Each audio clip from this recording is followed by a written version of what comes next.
Akka guddifannan darbatti haadha akka guddifannan darbatti haadha. Wanti gaarii garuu sana hooma garuu mataan beeraa jee ijaa barraa maru yeroo nyaarataa takkatti ilaalu ni rabbiin akkartu eeggata baraaru akkana guddannaa akka lolchiisa roboota hanga saaruma aaru kiwaan oolu boota hanga saaruma aaru kiwaan oolu.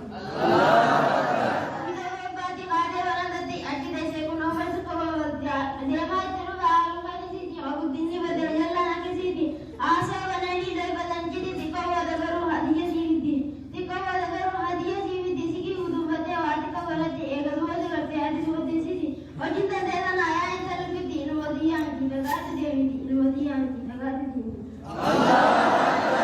Baatee finaalee seeqa isaa balaanfattee dhiiroo akkam taatisa rabbiin uumate haadhu gaarii sanii tajaajila bitatee lantaatii diganaa eebiif kana baate jeetii haasawaalee nikini gaafate yaa warra abartaan ilmee qabuttee soraa jiruu qabdu qilleensa dhiiftee rakkoo takkan goriin jahannan qophoyte rakkoo takkan goriin jahannan qophoyte.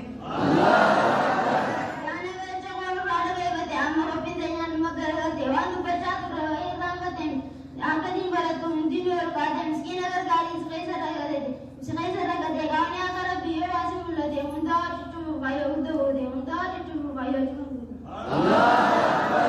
Rabbiin siyaa kan du'aa ati jaalatte tabaan karoorte ati sii dhalatte umrii erga wajjin gahee jiraate duniyaa gammachuu aagiraa jannata rabbii keessii godhe tokko tokko gatiin makiinaan barbaade harka ol qabaddu hammin hammin jayyaa na gammachiifte harka ol qabaddu hammin hammin jayyaa na gammachiifte.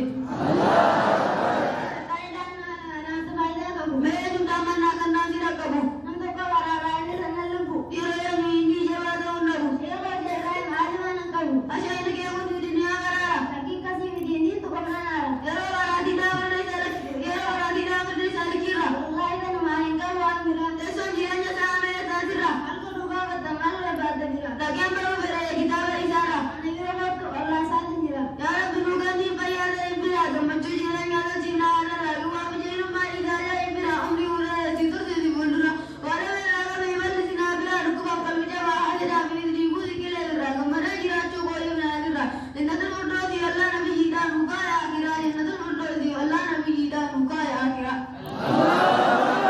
Seetaan madaallii yoo haadaraa du'aa inni godhii barbootaa jirra irra caalaan garuu diinkaan nu baraabe kunuunsorraa akka nu fakkootu qalbii namaa jira.